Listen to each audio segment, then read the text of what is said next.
Good morning. Welcome back.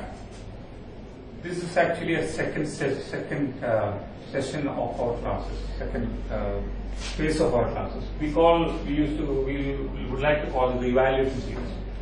The last series of classes, we were discussing about how to examine a patient with a particular problem in surgery. See, this series, I don't know how many classes we are going to have. In this series, we would like to discuss about the evaluation of a particular problem. Okay.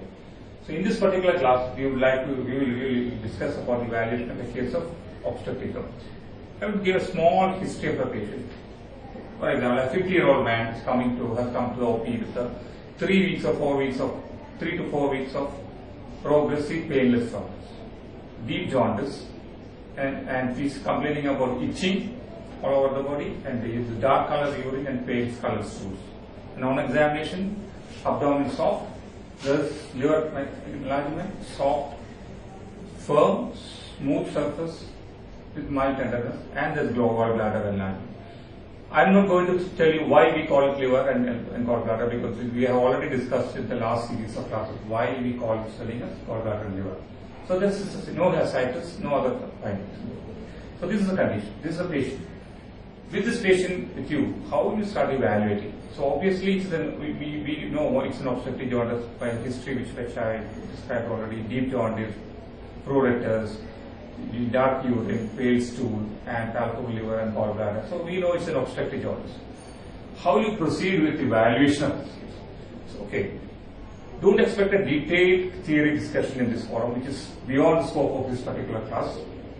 We will be outlining the evaluation of this patient, and if possible, towards the end, if time permits, we may discuss a little bit about the principles outline of the management, only when if the time permits. Okay. So we'll start with the evaluation of this patient. History, clinical examination, we have already done this in the last couple of classes, so I'm not going to detail about this. We'll start investigating this patient. We'll start with the routine, the common complete blood count, which may show anemia. Maybe it may show a little bit of leukocytosis because of any added infection.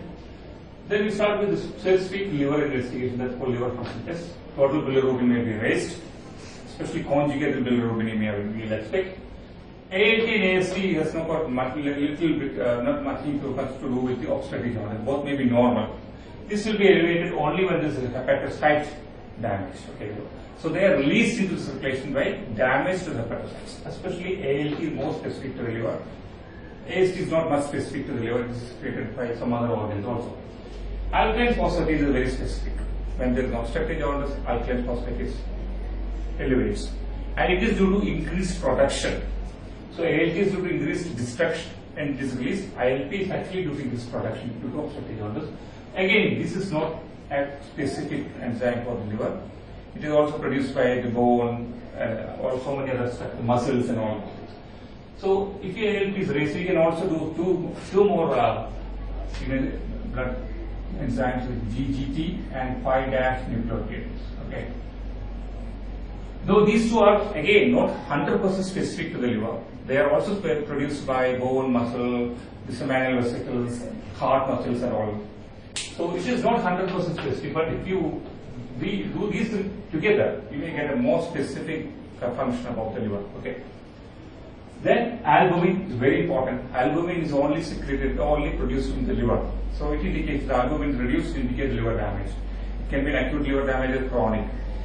If the albumin level is very low, that indicates a severe liver injury, liver damage. Okay, so albumin, that's why we call albumin and globulin value will be reversed in severe liver disease.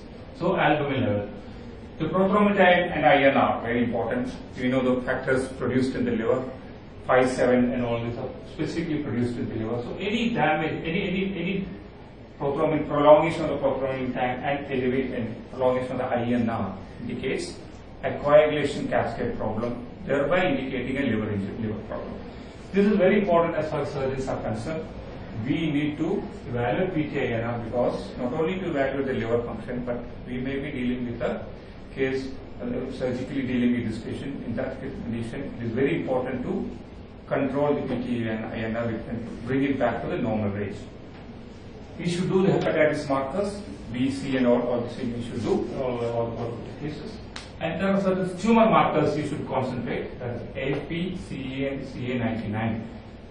AFP may be indicated in case of primary liver tumor, may be elevated hepatoma. CA, in case of secondaries coming to the liver, also periambulary carcinoma, CA may be elevated. CA99 is very only tumor marker in case of pancreatic ductal carcinoma, though it is not 100% specific to the pancreatic ductal adenocarcinoma, but that is the only marker which is for around 70 to 80% specificity in pancreatic ductal adenocarcinoma. So these three tumor markers also should be done. So that finishes blood investigation, relevant blood investigations. As and when you need a patient having other problems, for example, RBS, renal function tests, also need to be done in a patient for a general workup. I'm only talking about this perspective about renal function tests also will be very important because patients' renal function tests may get altered in obstetric journals. So that also need to be done. Coming to the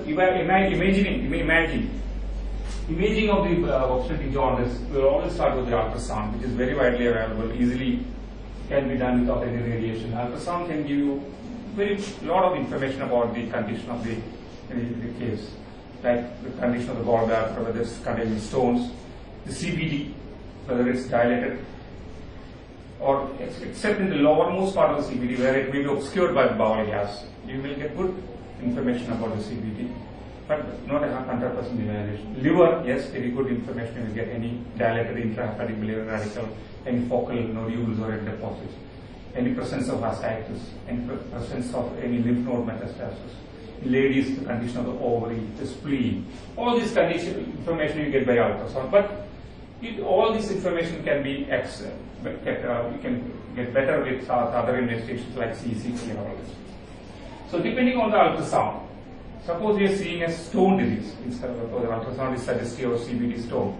So many people say MRCP may be a better evaluation to evaluate a stone because intraluminal pathology of the CBD and benign conditions of CBD, usually it can be better evaluated with MRCP. Okay? But these conditions is showing something, a mass lesion in peripancreatic lesion, head of the pancreas, or on periambulary region. A multi-detector CT scan will be a better choice of investigation. So this is a consensus. Benign intraluminal stone disease, maybe MRCP will be better evaluation to see the intraluminal pathology. And a malignant disease, we are dealing with a mass lesion, this MDCT. MDCT usually is done in three phases: non-contrast, arterial phase, and portal venous phase. Okay.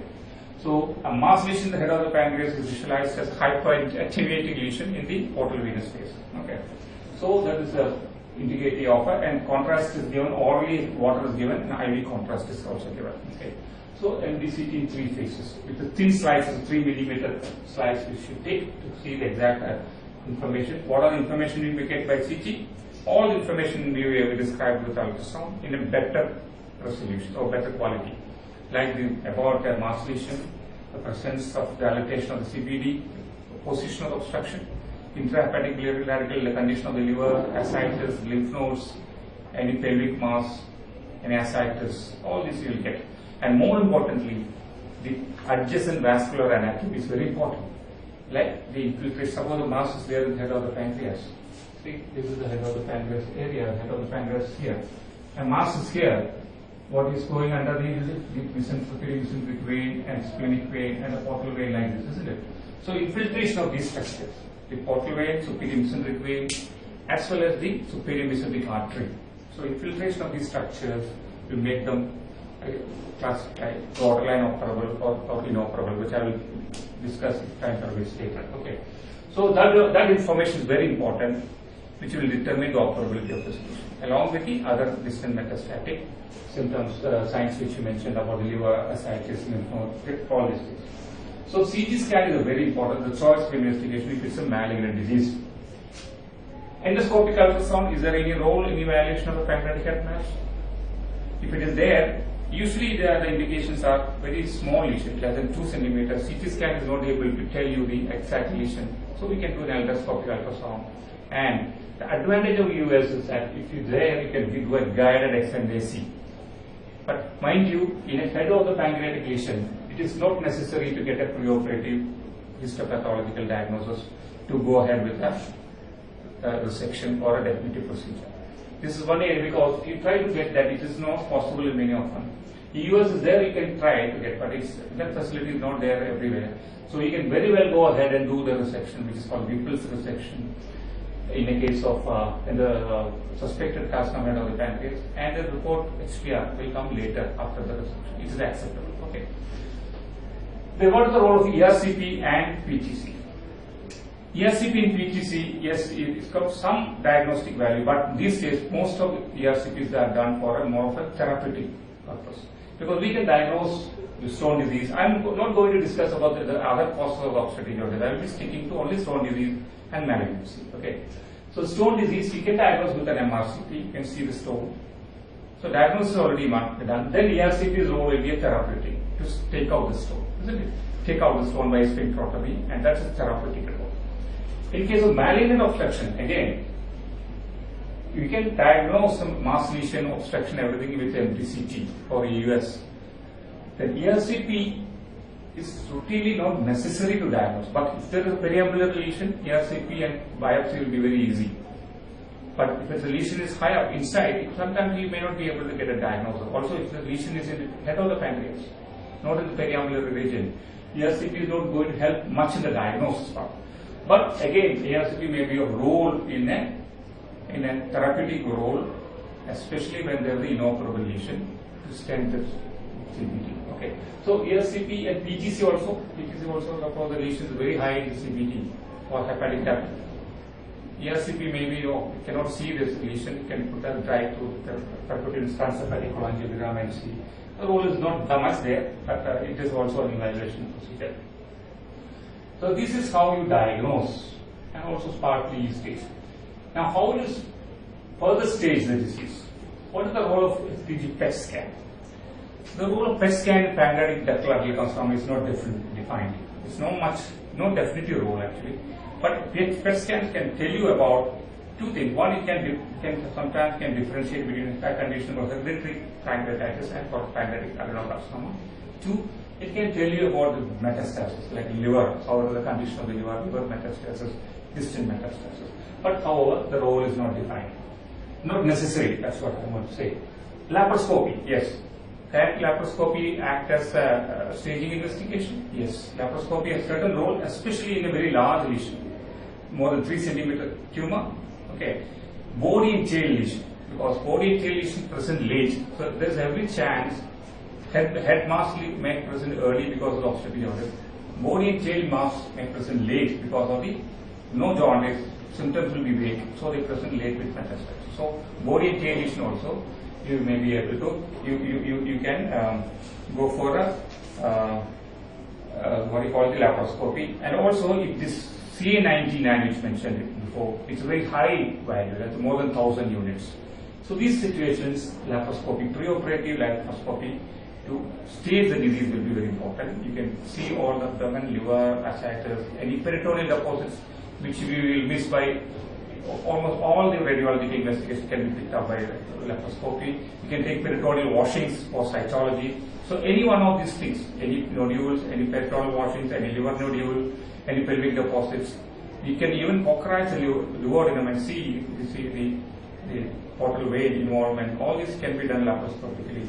Not only assessment, many people do the definitive surgery, that is the Whipple's procedure also through laparoscopy. So we can prepare the patient for surgery. Laparoscopy will be done. If it's operable, either go ahead and do the surgery through laparoscopy or convert open and completely definitive procedure. So that's the role of laparoscopy. Then other distal metastasis like X-ray chest should be done. If there is any suspicion, CT chest, CT scan of the abdomen, pelvis has to be done also. So this will complete the whole evaluation of this patient for the metastasis. What is the role of transabdominal FNAC of this patient, of a suspected mass lesion in the head or the pancreas? Is there any role? The role is defined by these three categorizations: the resectable, borderline resectable, and non-resectable. With all this evaluation, we have classified this tumor into three. What is a resectable tumor? Resectable means there is no infiltration of the portal vein or superior mesenteric vein. There are no lymph nodes outside the field of the resection, that is head of the pancreas, peripancreatic nodes. There is no hepatic metastasis, no liver metastasis. Okay, no ascites. So if everything is okay, we call this, and also we call this a resectable tumor. Okay. What is borderline resectable tumor? Okay. When it's mild impingement, that's less than 180 degree of the impingement on the superior mesenteric vein, or contact with the superior mesenteric artery less than 180 degree contact, there's no infiltration, contact. Okay, that is also called borderline resectability, and also abutment or involvement of the hepatic artery, which is resectable. We should be able to resect. Okay, superior mesenteric vein can be involved for more than 180 degree, but short segment which is resectable. So these are certain parameters present. We call this lesion as a borderline of problem. That means with high-end centers we can resect the portal vein for a short segment, we can resect and do the hepatic artery for a short segment. We can take out the tumor after resection of vascular structures. This is called borderline resectable. Okay. Then the third category is non-resectable. That is, there is extensive involvement of the superior mesenteric vein which cannot be reconstructed. Extensive involvement, more than 180 degree involvement of the superior mesenteric artery, lymph nodes outside the field of the resection, hepatic metastasis, liver metastasis, hepatic metastasis, ascites. So anything beyond this borderline, which we cannot take out the tumor completely, we cannot achieve an arterial resection, we call it non-resectable. So there are three categories: resectable, borderline, non-resectable. So there comes the role of FNAC. In case it's resectable, there is no role for transabdominal FNAC. If you do a transabdominal FNAC, you will disseminate the tumor. So, as I mentioned before, without any diagnosis, you can go straight away to the surgery. But if it is a borderline or non-resectable, there is a role for FNAC, preferably an EUS guided FNAC. Okay, preferably EUS guided, you can do a FNAC if facilities are there. Borderline, what the advantages, the borderline features are there. You can do the FNAC, start EUS guided FNAC or transabdominal, and you can get the diagnosis. You can send the patient for neoadjuvant chemotherapy, chemo radiation therapy, then reassess. Some patients may become operable. Non-resectable, definitely there is no scope for surgery. It's already metastatic. We can go for transabdominal because already it's a metastatic tumor, no problem. We are not worried about the dissemination of the tumor anymore. So in that case, transabdominal FNAC may be indicated because only palliation we are going to give, that is the chemotherapy or whatever. Okay. Such situation, there will be indication for chemotherapy, transabdominal FNAC. Okay. Now, we have categorized what is the treatment. First, I will talk about the stone disease. Suppose there is a stone in the CBD. What is the treatment? I will only outline. I am not going to go any further detailed discussion. The treatment of choice is ERCP for a CBD stone. More than 90% of the stones will be tackled by ERCP. Even if it's very large, they can break the stone with various energy sources like laser, take out by basketing or balloon. They can take it out. Okay. So they can ERCP removal of the stone and laparoscopic cholecystectomy. That's the most preferred treatment because most of the gallbladder, the CBD stones are originated in the gallbladder. So you need to remove the source. So first you remove the CBD stone, then you, without much delay, you take out the gallbladder. That's most preferred. Second option is if you are going to do a laparoscopic cholecystectomy. Some people are experts; they can do a laparoscopic CBD exploration, take out the stone. That is also possible. Okay. The third option is you can do an open cholecystectomy and open CBD exploration.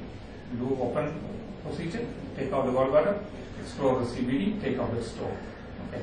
The fourth thing is, most of this is only exploration in tissue. Sometimes you may need to do a drainage procedure to the common bile duct. That is the choledochor duodenostomy or choledochor jejunectomy. Suppose there is a big stricture at the lower end of the CBD here. So just by taking out the stone, the stricturous part will remain. So what you should do is a bypass. You take either the duodenum is anastomosed to the common bile duct. It's called choledochor duodenostomy. Okay. Second procedure, you can take a loop of jejunum and anastomose to the CBD is called choledochor jejunectomy. bypass procedures. Only when there is a large stone impact to the lower part of the BB which cannot be removed, or there is a stricture, or else there is a diseased ampulla which is not going to function, you can do a bypass. See, these are the 4 procedures usually in principle you do for lithiasis. That is ERCP plus lap poly with a lap exploration, open poly with open exploration, or a bypass procedure. One of these we need to do. Okay. So these classifications for malignancy. What do you do? Resectable, you go ahead and do the Whipple procedure. Okay, you remove the gallbladder, you remove the CBD here of the common hepatic duct, the C loop of duodenum, 30 to 40% of the stomach, the head of the pancreas, maybe 10 to 20 centimeters of the jejunum. All these are removed. And this anastomose like this: the pancreatic jejunostomy, the hepatic jejunostomy, and gastric jejunostomy. 3 anastomoses. Okay, that is operable lesion and Whipple's procedure. If it's borderline operable, what do? You give a neoadjuvant chemotherapy, reassess with another CT later, assess operability. If it's operable, we go into this. If it's not operable, it's go into a non-resectable lesion. Okay. So in a non-resectable lesion, what are the palliation? Only we are planning for palliation. So what are the things to be palliated? One is jaundice. The other thing is an impending gastric outlet obstruction, and lesion here can produce a gastric outlet obstruction. 20% of the cases may develop gastric outlet obstruction. Okay. And the third one is pain. Because of this lesion here, patient may be having pain radiating to the back. So these are the 3 things. And also the 4th one is the nutrition. Okay. These are the 4 things we need to take care in an inoperable lesion. So what am I going to do? Suppose he is already diagnosed the non-operability by this radiological evaluation. We can palliate these procedures without any surgery. Okay. So how will you palliate the obstetric jaundice? ERCP and stenting. Okay. Usually covered metal stents are used. Metallic stents can be used to put into the CBD to get the bile out so that the jaundice will be relieved. So stenting. How will you palliate the gastric outlet obstruction without surgery? Again, stenting. Duodenal stents are available. You can put an endoscopy in stenting. Okay. The third condition, the pain. How will you palliate the pain without surgery? Analgesics. You can grade analgesics right from paracetamol to the opioids in the graded manner we can give. That's one step. Second is a celiac ganglion block. Use your CT guided celiac ganglion block. Where is the celiac ganglion situated? On either side of the aorta at the level of the celiac artery. Okay, you can guide and give injection of alcohol. It will give a long-lasting pain, not permanent, long-lasting pain relief will be there. Okay, and nutrition you need to take care of by giving either a supplementation, okay, or J-feed patient cannot take, or I total parenteral nutrition instruction, and nothing is possible. So nutrition also should be taken care of.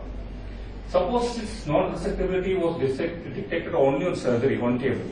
Radiology evaluation showed almost an operable lesion, but on surgery you found out this is inoperable. So what do? These palliative procedures can be done by surgery. How do you palliate the jaundice?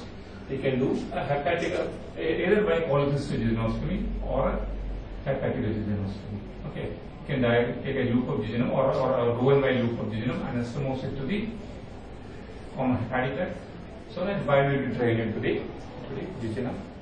Or you can do a cholecystectomy, which is much easier procedure to do. But 2 things you need to take care of.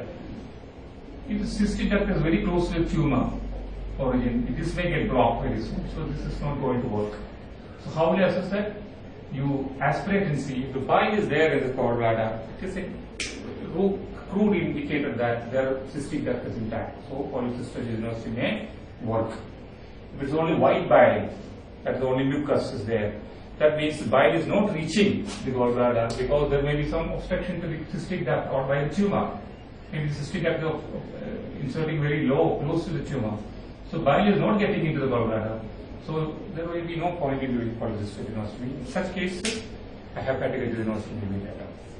So that's how you palliate the jaundice. For the gastric outlet obstruction, you can do a gastric jejunostomy, and for the pain, you can do celiac ganglion on table. Like you palpate the celiac artery, on either side, you can give the alcohol injection on table. And if the patient is not going to take oral, you can put a feeding dysgenostomy if it is necessary. But if the GJ is done, that will take care of the gastric outlet obstruction. You may not have to put a GJ, feeding dysgenostomy. Okay. So this is how you palliate. So the operable, you go for definite surgery. If it's palliation, not operable, you go for palliation. And chemotherapy. Gemcitabine is the only drug which is capable of tackling this stuff. It is not very chemosensitive. Gemcitabine and 5-FU are the drugs is used for chemotherapy if it is inoperable. Okay. So prognosis anyway is very poor. Pancreatic duct carcinoma, the 5-year survival rate is around 15 to 20%. So very dismal prognosis. Among the other periambulatory components, the best prognosis for the duodenal component. There are 4 components of periambulatory, isn't it? The pancreatic duct, the bile duct component, the ambulatory component, and the duodenal adenocarcinoma. The duodenal adenocarcinoma has got a 5-year survival around 55 to 60%. But pancreatic duct adenocarcinoma has got only 15 to 20%. So we are dealing with a very dismal prognostic disease. Okay. I'm not going to any more theory discussion at this point. I hope it is clear how you evaluate a case of obstructive jaundice and how will you come to diagnosis and the principles. I only discussed about the stone disease and malignancy in short. So you should build this up with a proper theory reading. You should read about the staging, the prognostic conditions, the etiological factors, and other things, and operative procedures, especially for postgraduates. They should read about the operative procedures for Whipple's procedure, Kollendorfer duodenoscopy. So all these procedures is very important for the postgraduates. For undergraduates, I don't think you need to read too much about the operative procedures. Okay. I hope it was useful session for you. Depending on your further response, we may think about doing further sessions on another topic later. Okay, thank you.